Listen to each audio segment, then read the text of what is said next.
Hello everyone and welcome back to another AFK journey video. In this video we're going to be going through my top Supreme Arena defenses for this week. Now this week is going to be a big change from the previous weeks I've done because I'm going to be using my first Hypogean Celestial team in Supreme Arena. And I think it's about time, to be honest. I've always known that Hypogean Celestial or Maulers, those are really the strongest buff tiles to be using in Supreme Arena. But because my Scarlita Stall team was doing well for me on the wilder tiles, I left it in for a while, but I received feedback, other people who are running the team, that team is usually the weakest for them, and also if you don't have Scarlita, you can't really run it either. So I feel like it's time to now move away from that team and use two Mauler teams and one Hypogean Celestial team. So we'll get right into it, looking at my team number 1, which is going to be Mauler buff tiles. Okay, so we have the hidden tiles here, and I think this is a good time to take advantage of Vala, because Vala on this hidden tile, the opponent does not know that she is waiting there, and she can mark an enemy on the buff tile in this position. So that can be good for me, and I mean, if the opponent is running Maulers, it still won't be great because Vala won't be able to assassinate that hero too easily, but still, I think Vala is in a pretty good position, especially on the hidden tiles here. And then we have Smokey and Odie. Now, in this team, you can run Resonating Spell, but then you would have to have Odie as your rearmost and make him the Resonator. Or you can run it like in this position and run Frontline Spell. Frontline Spell also does really well with the Smokey and Odie team. They teleport into the enemy's side, and if you just have like Shakir running up, or even Thorin into the enemy territory, that is going to be enough to trigger the Frontline Spell. And so I still think we're going to be able to trigger it pretty quickly. And the other advantage of this is we are able to use Thorin to soul pact Odie in this position, or we could even use Rainier to position swap Odie to reduce his damage taken with plus 10 exclusive equipment of Rainier, or just to give him the attack charms from his magic charms. So that is why I think that it's better to have Odie here and use Frontline Spell, because then Odie can get some benefit of being on this tile. Okay, I'm running Thorin because Thorin is one of my well-built-up heroes. I think a lot of people will have a well-built-up Thorin, and I want to make use of him in one of my teams, and this was the best team I could use him for. Along with him, we have Shakira on the hidden tile. Shakira is going to be positioned behind Thorin because we want Thorin to take the aggro first. There are some problems because, I mean, Shakir could run up faster than Thorin and take some damage, but also we'll have Odie and Smokey teleporting to the enemy team, and the whole idea is basically to have Thorin, Smokey, Odie, and then Shakir's Lupine Zora on all of them, and have them all be in enemy territory for the frontline spell. And that's really what I want to happen, and I think that can be really strong. And Smokey will be unaffected for the first 12 seconds, same with Odie, and that will allow Smokey to cast his aura at least one extra time, and keep the attack buff and healing up, and that is really important for Smokey because one counter to him is basically interrupting his aura, and Vala will be firing off in the back, and when need be she will jump into the enemy side and also get advantage of frontline spell. So I really like this team. I'm excited to try it. I think it's pretty good. Okay, now we're going to move on to my team number 2, which is the Hypogean Celestial team. Okay, now people have recommended a team like this in the past, but I didn't know, is it actually going to be better than my Scarlita Stall team or not? The other problem is, this team is taking away key heroes from a lot of my previous teams. If you take a look at my previous week's Supreme Arena defense, I had Lilimia on one of them, Freyasto on another one of them, and Scarlita on the third one of them. This team is taking all of the power and putting it into one team basically. So that was my other kind of worry about this team, but I think it is going to be worth it. Basically, you have the Freyastos on the same line, and because of their Supreme Plus, they get that incredible shield at the beginning of the match. We have the energy recovery onto Scarlita, so that when she comes down, descends, she should be able to cast her ultimate pretty much immediately. And we have damage reduction onto Taylene, which is also a good buff. Lily May is going to be buffed up by Damien's charms, giving her energy on hit and reduced damage taken. And Lily May is going to, from the first second of the match, go for Rainstorm Ballet, try to nuke down enemies. So even though she is the frontmost, she's not going to be targeted.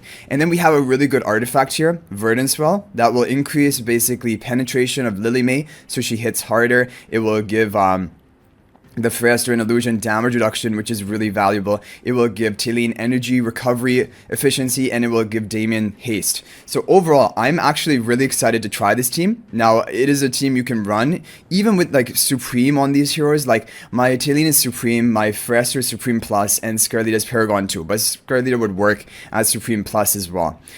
If you don't have maybe one of these heroes, you can replace it with another Hypogean Celestial. Definitely, I think you could replace Talene with Herok. That would be probably my recommendation. If you only have like Rainier, Faster, Scarlita, I don't know how strong of a team that would be. It is something you could try, and in which case I would put Lily May on the buff tile. Like, if we had to do Rainier or something, I think what I would do is, like, let's say you have these heroes for some reason, like Scarlita, Fresto, and Rainier. Like, these are actually the heroes I had at the beginning of the season. I would try to do something like this. I think this would be pretty good. Yeah, this would be pretty good. Because basically, Lily May, you want to have heroes which are not going to die being on the buff tiles. Because then they're going to keep being able to activate their effect. As soon as they die, they don't trigger their effect anymore. So I would do something like this. This is actually a pretty crazy team. And like, again, like if you don't have Scarlita, you could replace Scarlita for Talene, and it would work. Basically, teams like these would all work. But going back to the team that I'm going to be trying for this week, which I'm really excited about, I think it should be good, is going to be Talene here and Scarlita on this tile. Okay, that is my team number 2. Let's move on to team number 3.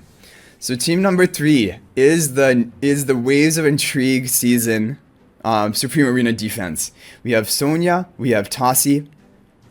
The only other key PvP hero from this season is Herok, but of course I don't have Herok built. I have my Epic. We're not running that. So this team, I'm excited about it because it's taking basically inspiration from, if you guys watch my video maybe a month or 2 months ago about how to counter Dunling or Diurnal in Supreme Arena, then there was Star Dragon sent me replays of a Mauler team that he would use with Tassi. With Tassi with the Resonating Spell, he also ran Lumont on the other buff tile for some more crowd control, stuns, and knockups, and then he would run Brutus in the front to basically stall for the team. And the whole idea is that most of your team is going to end up dead, but in the end, after Tassi even casts one cast of her ultimate, it can sometimes be enough to solo the entire enemy team. Because then she will have Resonating Spell to recast her ultimate. She's on the Mauler buff tile, so she's not going to be at any risk of dying. She has the Blast Charms for me, and now we're going to ramp her up even more and run Sonya here to give her more attack buff to hit even harder. And also we have a lot of protection in this team, like basically on Tundra and Brutus. We need to buy enough time for Sonya to cast one ultimate, because then Sonya will also gain the buffs that she provides to her allies, and also those buffs from the Crimson Covenant will be permanent onto those allies even if Sonya dies after that. So that's why we're doing this. And also she's going to give defenses to Lumont, which I guess is good. But Lumont is not a bad hero. He's actually really good this season on the buff tiles because he knocks up, he stuns, he's tanky. He's actually a really good hero to be running here. But definitely if you don't have Lumont, you can run like pretty much any other mod. You could run Elsa here instead of Lumont. I think that would be good. You could run Coco if you want, Mikola. Pretty much anything. The options are basically unlimited, even on Tundra here and some other hero in the front. Yeah, so that is basically what I would recommend for this team. Now, if you don't have Sonya, I think another way you could do it, like we haven't been using Rainier so far, we could do it like this. This will give the attack power to Tassi to ramp her up even more, and also increase the damage taken by the enemy who is in the position swap tile. So something like that could be good.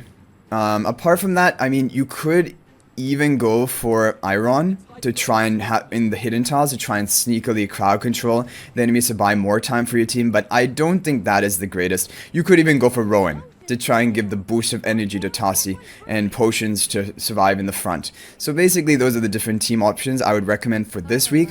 But hopefully you guys can put together some of these teams and try them out.